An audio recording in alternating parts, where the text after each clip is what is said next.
62도를 맞이하는 현충일인데요. 오늘 이상진 교수님하고 특별 인터뷰를 하게 됐습니다.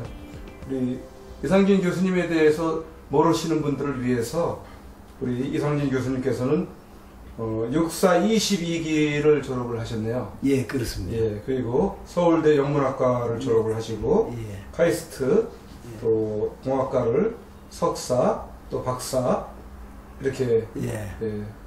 과정을 거치셨고요. 예. 그리고 육사 교수를 또 지내셨네요. 예, 그렇습니다. 몇 년 동안 육사 교수를 하셨나요? 육사 교수는 그러니까 제가 그 육사를 임관해서 전방에는 채 2년 근무를 마치고는 바로 서울대학교의 위탁교육을 갔는데 그게 육사 이제 교수를 위한 위탁교육이었지요. 그래서 위탁교육을 마치고 육사에서 4년 동안 교수를 했습니다. 아, 그러시군요. 예. 그리고 한국국방연구원 부원장으로도 계셨고, 예. 그리고 또 한국기술교육대학교입니까? 예. 교수를 또 역임을 하셨네요. 예. 아, 여러 과정을 이제 많이 또 경험을 많이 하신 것 같은데, 예. 그러면은 특별히 이 과정 속에서 어떤 또 교수 생활도 하시고, 예. 또 후진양성 쪽에 어떤 기억나는 부분들이 좀 있지 않겠나 싶은데 어떤 부분들이 특별히 기억나는 부분이 있나요? 육사 교수 때는 거의 뭐 의무적으로 이제 하는 그런 과정이었으니까 특별히 기억나는 것은 없고, 육사에서 국방연구원으로 옮길 때는 전공을 바꾸어서 예. 그 옮기기 전에 카이스트에서 산업공학 석사를 해서 육사 교관을 할 때는 서울대학교 영문과를 졸업했기 때문에 영어 교수를 했는데 전공을 바꾸었으니까 육사로 복귀를 못하고 국방연구원으로 옮겼지요. 그때까지도 현역이었으니까 국방연구원은 현역과 민간인이 같이 근무하는 그런 국방부 산하 연구기관입니다.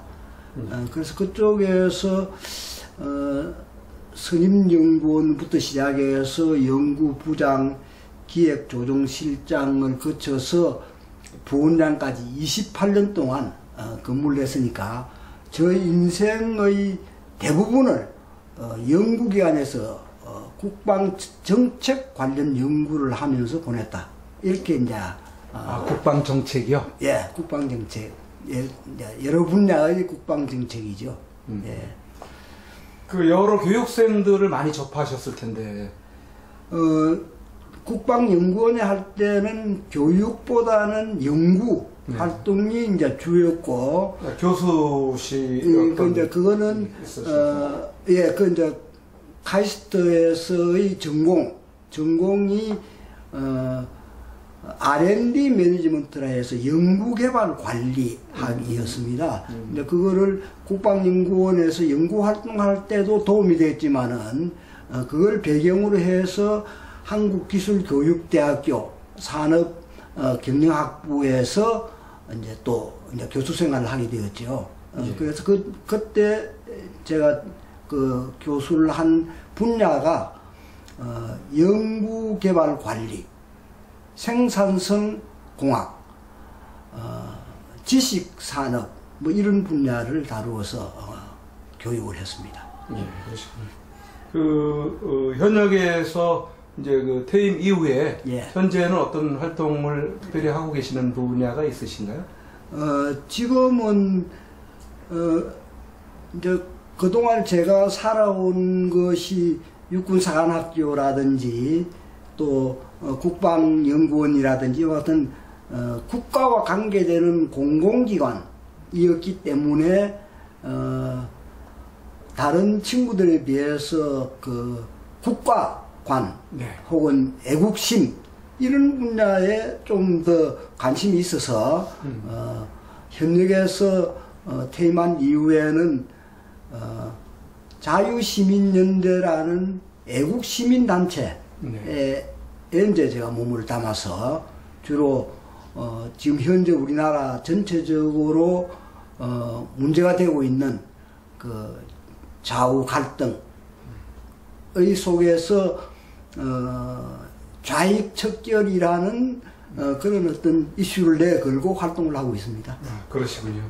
그리고 아울러서 국가비상대책국민위원회 예. 상임 고문으로도 예. 계신 걸로 그렇게 알고 있습니다만 예. 앞으로 그 국대위를 통해서 예. 그 어떤 그 국가 간에 예. 대한 이야기를 좀 많이 해 주실 수 있었으면 좋을 것 같습니다. 예, 그렇게 노력하겠습니다. 가능하시겠습니까? 예, 그렇습니다. 예, 기대가 됩니다. 오늘이 6월 6일 현충일 62도를 맞이한다고 서두에서도 언급을 했는데요. 예. 현충일을 맞이해서 어제 어디를 현충원을 다녀오셨다고 예. 해요. 저희 동기생, 육구장학교 동기생들이 막 소위로 임관했을 당시에,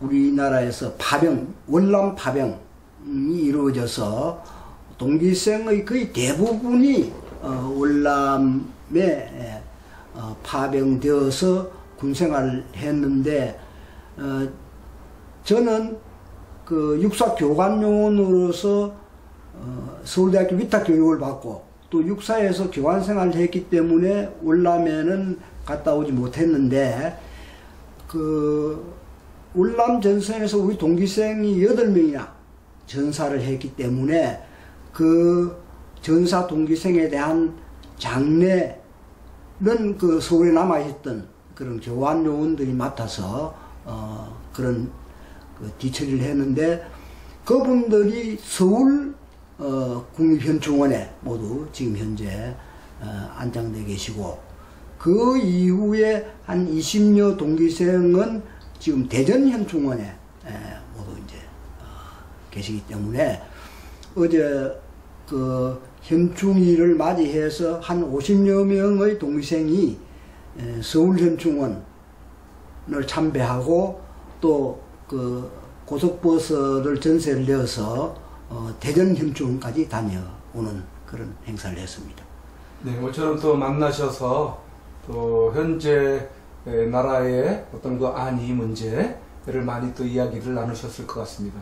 예, 뭐 그분들이 지난 겨울 동안 태극기를 들고 광장으로 나와서 같이 국가를 걱정했던 그 하나의 동지들이었기 때문에 네. 새삼스러운 그런 이야기가 많았습니다. 그 올해 교수님께서 연세가 70이 넘으셨다고 그러시던데. 예, 42년생이니까 우리 나이로 75이죠. 예. 다 그런 그 고령이신데도 불구하고 지난 겨울 뭐 이런 때를 비롯해서 현재까지 그 태극기 예. 집회 현장에를 나오셨다는 얘기죠?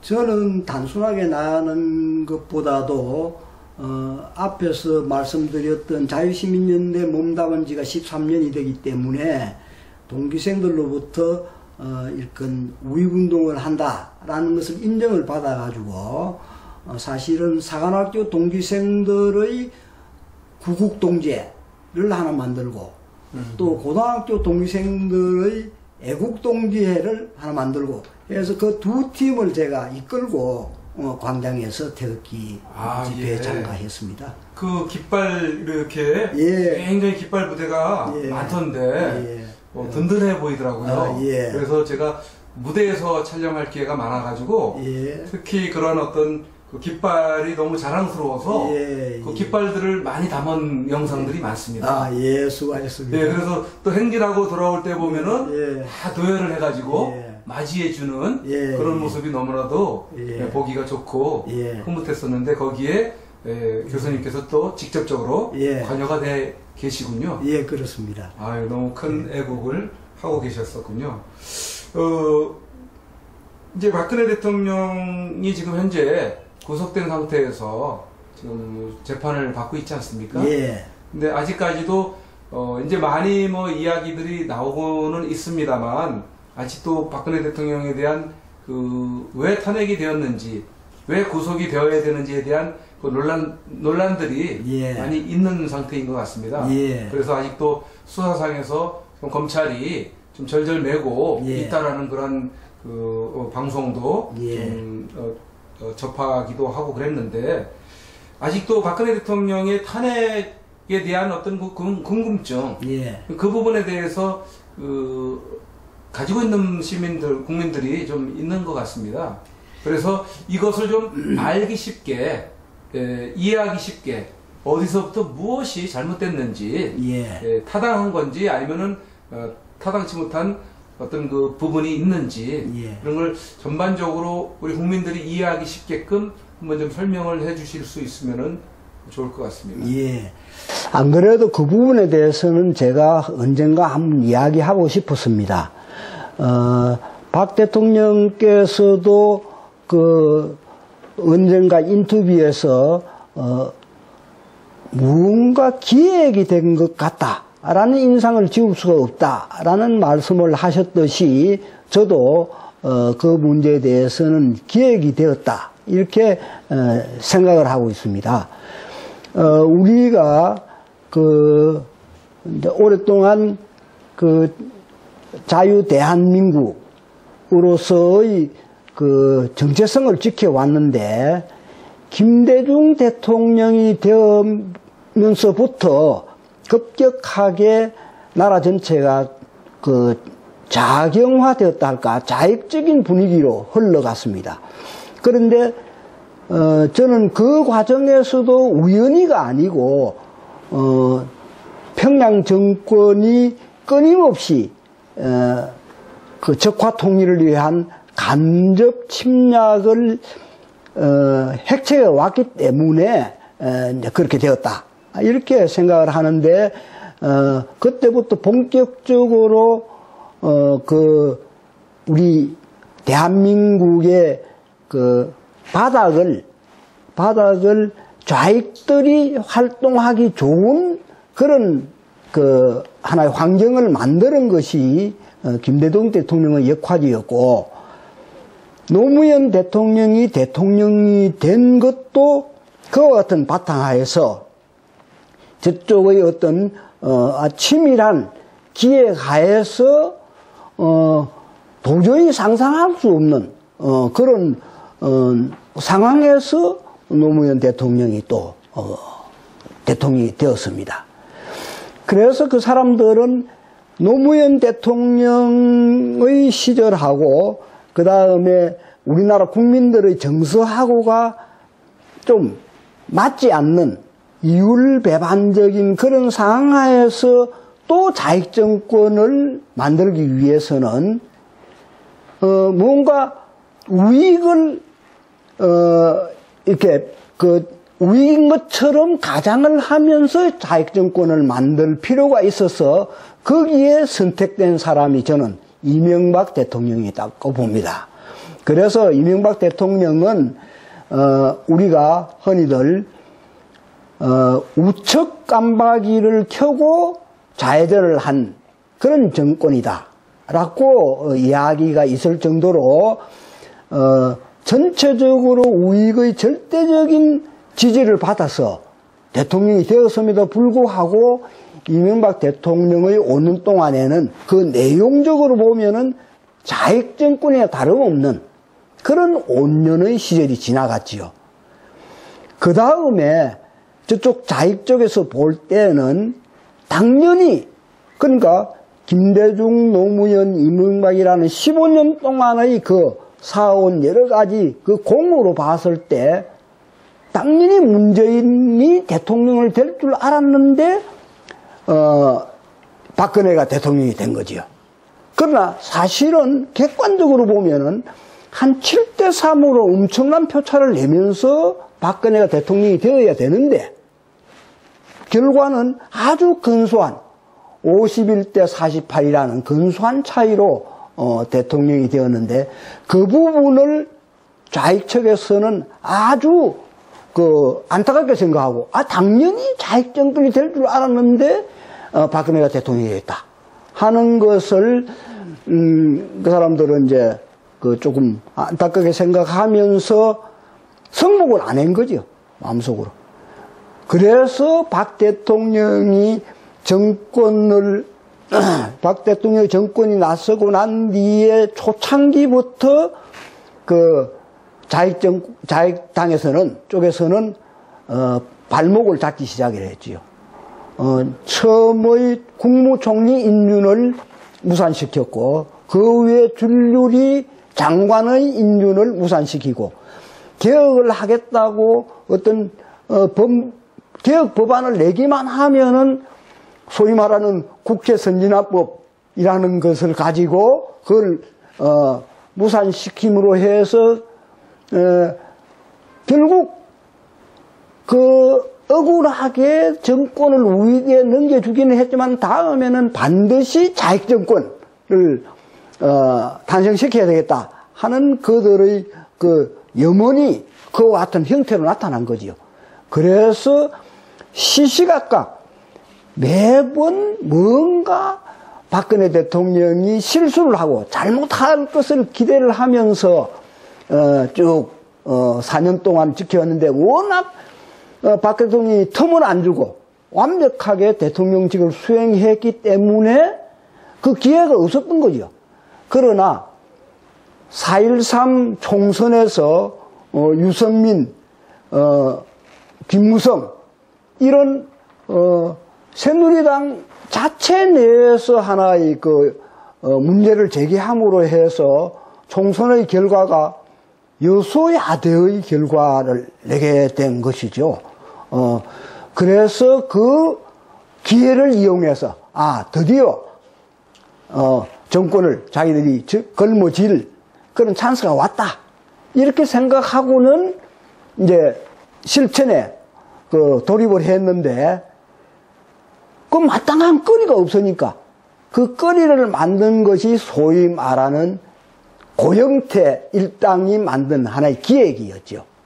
그 기획에 의해서 손석희가 JTBC를 이용해서 그 조작된 그런 정보를 폭로하고 거기에 맞춰서 모든 언론이 그거를 허위로 조작하고 선동을 하고 그 선동에 넘어가서 민주노총과 정교조가 촛불 집회를 하게 되어서 그 선동과 촛불 집회에 넘어간 어리석은 일반 학생들과 그 다음에 평소에 그쪽에 서 있는 그런 자익 쪽의 시민들이 합세해서 아주 대대적인 촛불 집회가 이루어지니까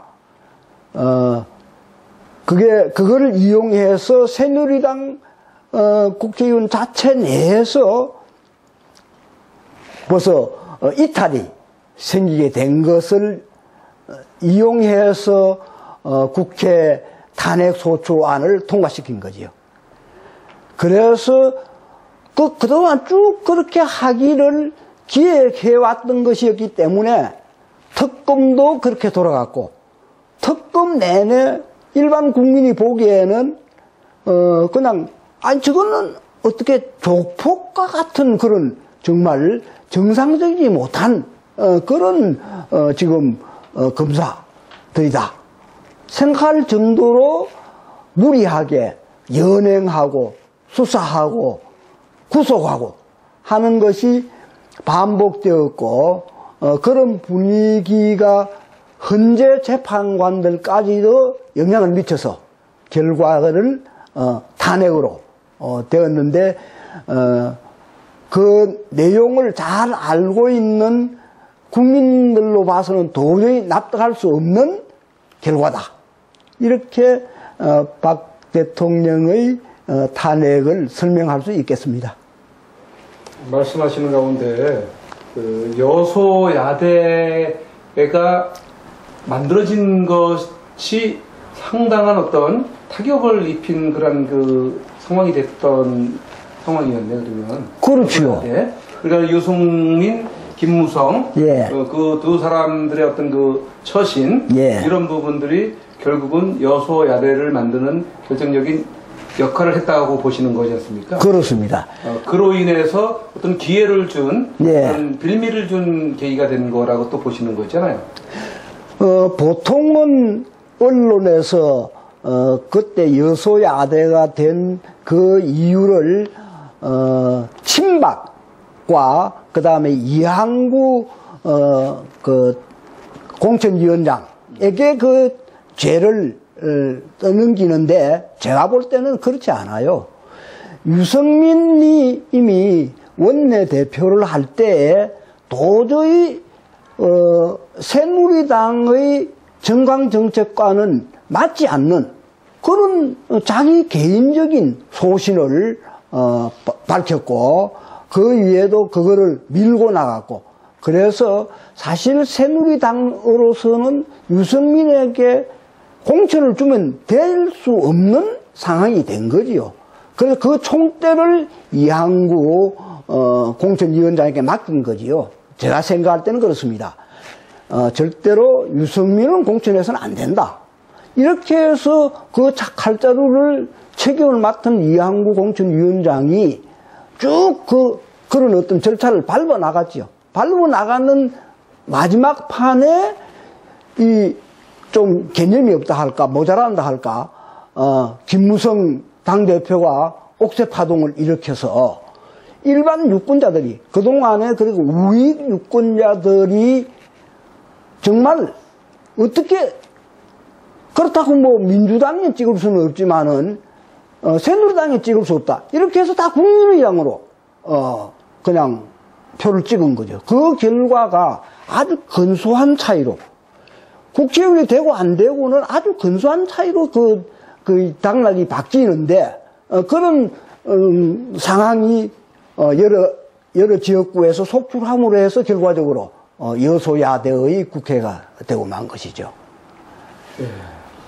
지금 이런 상황이 되기까지, 김대중 정권, 노무현 정권, 이명박 정권, 또 박근혜 정권으로 넘어오면서 현재 문재인 정권으로까지 이어지게 된 배경에 대해서도 예. 언급을 하셨고, 예. 그다음에 그 과정 속에서 여러 사건들, 예. 네, 이런 부분들이 있었다는 것을 말씀을 해주셨는데 너무나도 참 드라마틱하게 예. 이게 연결돼 나간 것 같은데 예. 사실은 그런 뭐 야수와 같이 맹수와 같이 그 자기들의 어떤 그 세상을 만들기 위한 그런 어떤 그 집요한 그런 그 기획이 있었기 때문에 이게 가능했다고 이렇게 보는 경향이 그렇습니다. 예, 예. 우익은 새삼스럽게 그와 같은 어떤 목표가 있을 수도 없고 또 그런 거를 의도적으로 뭔가 기획할 필요도 없고 자연스럽게 그 우익 정권을 유지하는 거에 자연스러운데 그러나 좌익적은 의도적으로 어떤 기획을 통해서 정권을 탈취할 수밖에 없는 그런 서로 다른 배경을 가지고 있다 이렇게 볼 수 있는 거죠. 현재 박근혜 대통령께서 지금 서울구치소에 수감되어 있으면서 재판을 받고 있는데 그런 어떤 법원에 출두하는 모습이라든지 이런 것들을 지금 언론을 통해서 보고 있습니다만 상당히 마음 아픈 그런 모습들을 보고 있지 않습니까? 예. 지금 현재 그 라디오나 이런 데서 나오는 패널들의 이야기를 들어보면 예. 박근혜 대통령의 뇌물죄, 예. 그러니까 대기업 삼성이나 이런 쪽하고의 그 뇌물죄 문제 성립시키기에는 매우 어렵지 않겠느냐 예. 이렇게 보는 견해들이 나오고 있더라고요. 그렇죠. 예. 예.